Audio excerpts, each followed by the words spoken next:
According to the FBI, hate crimes in America targeting Muslims or people who just appear to be Middle Eastern surged in the aftermath of 9/11. There is this cloud, with the hate crimes, with the profiling, with being rounded up.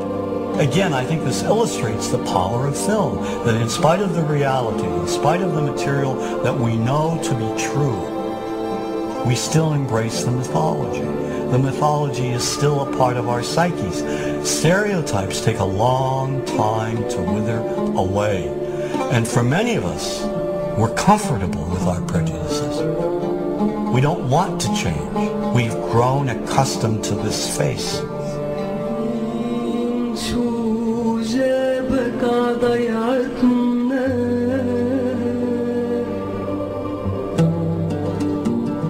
When we think of Arabs, what do we see? What images come to mind? Do we see actual people?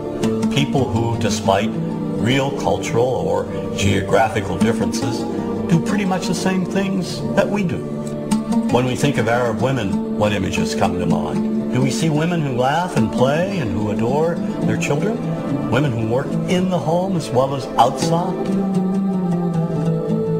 Would it come as a surprise to know that in many Arab countries, a majority of college students are actually women?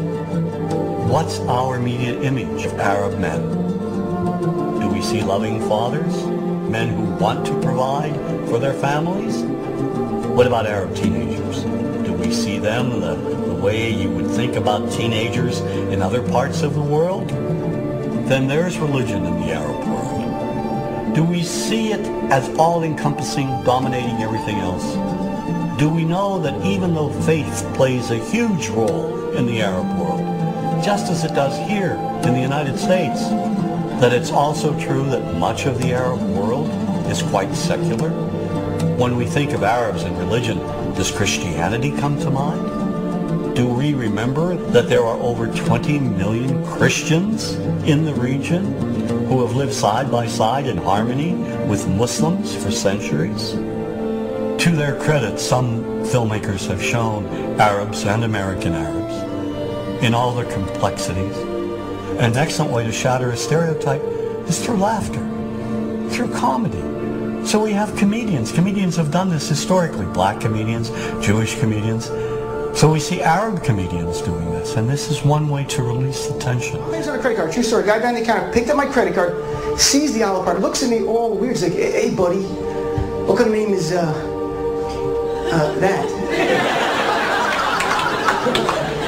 I'm like, well sir, it's an Arabic name. He goes, what does this mean? So I'm like, well translate it to English? It means peaceful, friendly Arab? But he's not happy because, what Arab country is your family from? So I tried the most peaceful, proper one that he would like. So I'm like, we're from the same Arab country that Aladdin is from.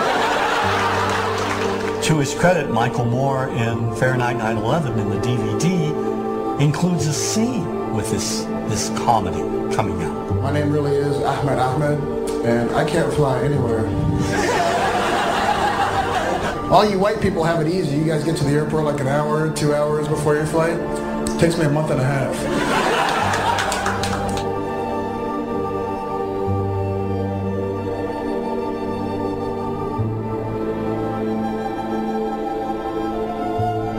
Nous vivons dans un monde qu'on peut critiquer, qui est le monde de la dérision. Vous le savez bien, dans les médias, je dirais le monde de la dérision, on se moque de tout. Le fait que ça se fasse me satisfait. Parce que ça veut dire que nous avons, qu'on est libre. Peu à peu... Il faut qu'on soit beaucoup plus sage que ça, qu'on rentre pas dans ces provocations. Et c'est pour ça que... C'est l'autocensure, ça, Jamel. Tu comprends ce que je veux dire? Si on commence à pas faire de dessin pour pas choquer les musulmans... Non, si on fait... Pour moi, c'est de l'autocensure. C'est la fin de la liberté d'expression. Pour moi, la liberté d'expression, la liberté d'expression et le respect font partie, sont mariés ensemble.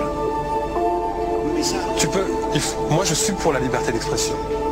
Mais si je vais blesser une personne, pourquoi blesser la personne? Non, mais si moi j'ai envie de faire une caricature sur Mahomet ou sur un rabbin ou sur Jésus-Christ, il faut que j'ai le droit de le faire. Tu comprends? C'est ça la France. Quand tu sais que tu vas blesser 10 millions de personnes, pourquoi tu vas les blesser? Pourquoi? C'est la liberté, c'est ça. C'est la liberté de...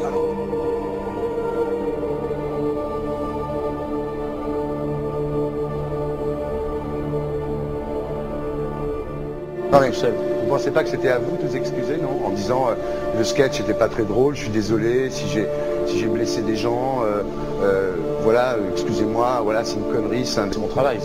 Mais vous referiez pas le même sketch quand même? Mais le spectacle que je fais reprend en grande partie les lignes de ce sketch. Mais il y a un truc que je comprends pas sur cette affaire, c'est qu'à aucun moment vous avez senti le besoin de vous excuser et que vous en avez rajouté. C'est tellement surprenant, c'est tellement inadmissible que j'en suis choqué. Voilà. Dans un pays où on peut parler, on peut s'exprimer. Et là, pourquoi tout d'un coup, sur un sujet, on ne pourrait pas s'exprimer vous savez bien pourquoi on ne peut pas s'exprimer. Pourquoi? Parce que dans ce pays, on a envoyé pendant la guerre des juifs dans des chambres à gaz et que ça crée un petit problème quand même. Vous voyez ce que je veux dire? Dans ce pays, on a envoyé pendant 400 ans des centaines de millions de Noirs, il y a eu 400 ans d'esclavage, et pourtant ça n'a pas empêché Michel Leb de faire un sketch qui m'a fait marrer, où il faisait un noir, et à la fin il faisait un singe, et en parlant des narines, en parlant des lunettes. En tout cas, lui, il n'a pas été interdit d'exercer son travail, il a même eu la Légion d'honneur. Quelqu'un qui a toute sa famille qui a été exterminée dans un camp de concentration et qui voit quelqu'un à la télé qui dit Israël, vous vous rendez compte? Je ne sais pas. Mais on peut pas. Il y a des moments où même si on connaît les gens, même si on les a invités, on leur... Et c'est pour ça que... C'est l'autocensure, ça, Jamel. Je comprends ce que je veux dire. Si on commence à pas faire de dessin pour pas choquer les musulmans, non, si on fait... Pour moi, c'est de l'autocensure. C'est la liberté d'expression. Pour moi, la liberté. Et là, pourquoi tout d'un coup, sur un sujet, on ne pourrait pas s'exprimer vous savez bien pourquoi on ne peut pas s'exprimer. Parce que dans ce pays, on a envoyé pendant la guerre des juifs dans des chambres à gaz et que... Deux poids, deux mesures. La liberté pour tout le monde. C'est-à-dire la liberté pour tout le monde. Il y a une personne comme Dieudonné qui a fait un rabbin, enfin qui a fait un colon juif, etc. Tous ces DVD ne sont plus dans les pactes. On l'empêche médiatiquement, on ne le voit plus. Alors que lui, c'est un comique. Plusieurs lois qui ont été faites contre l'antisémitisme. Et moi, je fais un appel aujourd'hui de faire une loi contre l'islamophobie.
Don't think you are.